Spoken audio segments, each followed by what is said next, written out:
In this video, I'm going to be showing what Santorini was like on a quiet summer 2021 when there were COVID restrictions taking place. So this is me. I think it was about day 4 of the cruise, and we had arrived in the caldera of Santorini. It was about mid-morning here. I had a nice lie-in, and I could see the tenders already very busy with going backwards and forwards to Thera. So at this stage, I was just ready to go down and have a late breakfast and then head over in the tender to Thera. My plan was just to take the cable car up, take a walk around, and then come back down for lunch, back onto the ship. This was me going onto the tender. It's usually about a sort of 10 to 15 minute journey on the tender. And you can see here that I was the only person actually on the tender at this stage. There were only about 400 people on the ship, and of course I had left quite late in the morning. You can see it was quite wavy, quite a bumpy ride, but got there in one piece. And really, this is a shock for anyone who's ever been to Santorini. Usually, these shops are usually bustling, really full, and these quays are packed with people queuing, usually for the cable car or for the donkeys. But that just wasn't the case today. In fact, the Apex was the only cruise ship in the caldera at this point.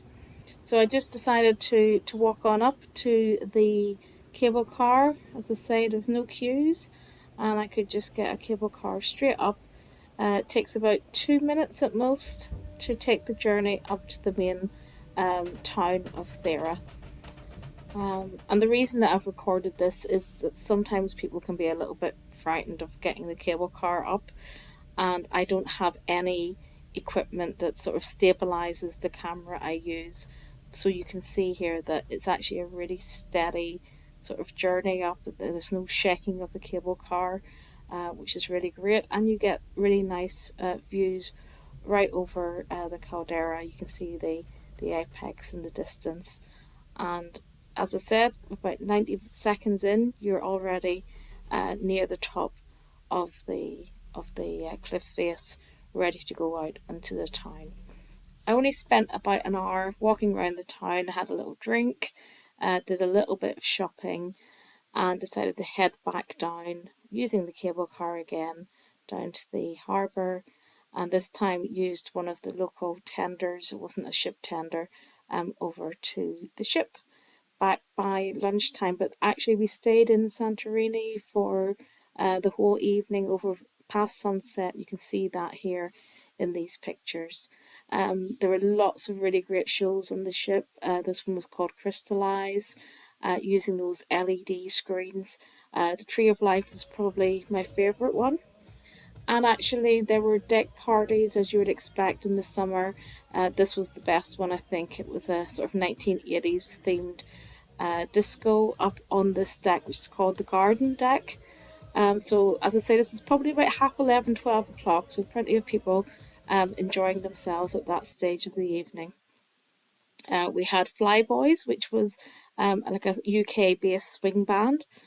And I'm just showing you a few quick clips of the sail away from Dubrovnik. I didn't get off the ship, I felt a bit lazy that day, and this was me just taking a view of the Croatian coast when I was sitting in the buffet having my dinner on that evening. So nothing to show here from Dubrovnik, but it is a great port. On the last evening on the cruise ship, Andrew Derbyshire again did a show, this time not in the main theatre but in the club, which is a really good venue for events like this. This was probably only about 8:30 at night, and everybody was definitely enjoying themselves and the drinks package that comes with celebrity cruise ships. Great time by all, and he has a really good personality as well, really lively.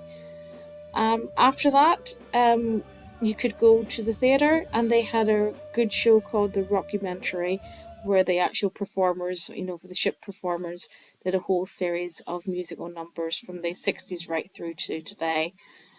After that was over, we went to the Martini Bar, saw the show that the bar staff there put on.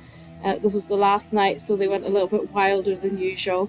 And after this, there was lots of dancing until well after midnight at the Martini Bar here.